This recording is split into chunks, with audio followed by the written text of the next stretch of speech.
किसान की बेटी। एक बहुत गरीब किसान था। वह अपनी बेटी के साथ एक छोटी सी झोंपड़ी में रहता था। उसके पास खेती करने के लिए इतनी कम ज़मीन थी कि उसकी फसल को बेचकर उसे बिल्कुल थोड़े से रुपए मिलते थे। उन रुपयों से वे लोग ठीक से खाना भी नहीं खा पाते थे। वह राजा के पास अपनी समस्या लेकर आया। राजा दयालु थे। उन्होंने किसान को अपनी ज़मीन में से कुछ ज़मीन दे दी खेती करने के लिए। उन्होंने कहा, यह ज़मीन तुम्हारी ही रहेगी, लेकिन उस पर उगने वाली फसल तुम्हारी होगी। किसान ने राजा को बहुत बहुत धन्यवाद दिया। एक दिन वह खेत की जुताई कर रहा था, तभी उसका हल किसी कठोर चीज़ से टकराया। उसने वहाँ खोदकर देखा तो उसे सोने की एक औंखली मिली। किसान ईमानदार था। उसने अब अपनी बेटी से कहा, हमें यह औंखली राजा के खेत से मिली है। जिसकी ज़मीन है उसी की यह औंखली भी है, इसलिए हमको इसे राजा को लौटा देना चाहिए।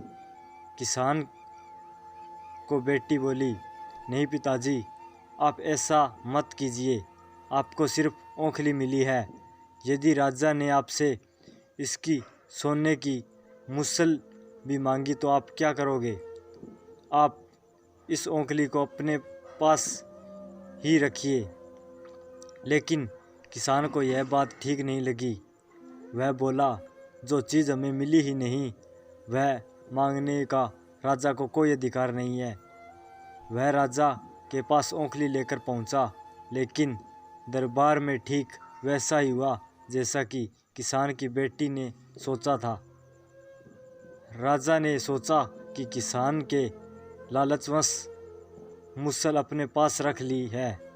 किसान बेचारा सोने की मुसल कहाँ से ला कर देता। नतीजा यह हुआ कि किसान को जेल में डाल दिया गया।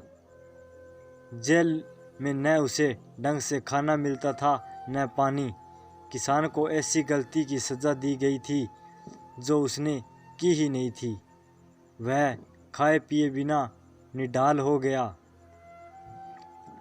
लेटे लेटे वह रोता रहा और कहता था, बेटी की बात मानी होती, काश मैंने अपनी बेटी की बात मानी होती।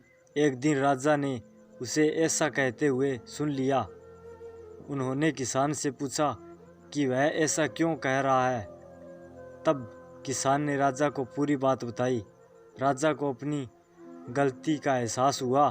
किसान को तुरंत छोड़ दिया गया।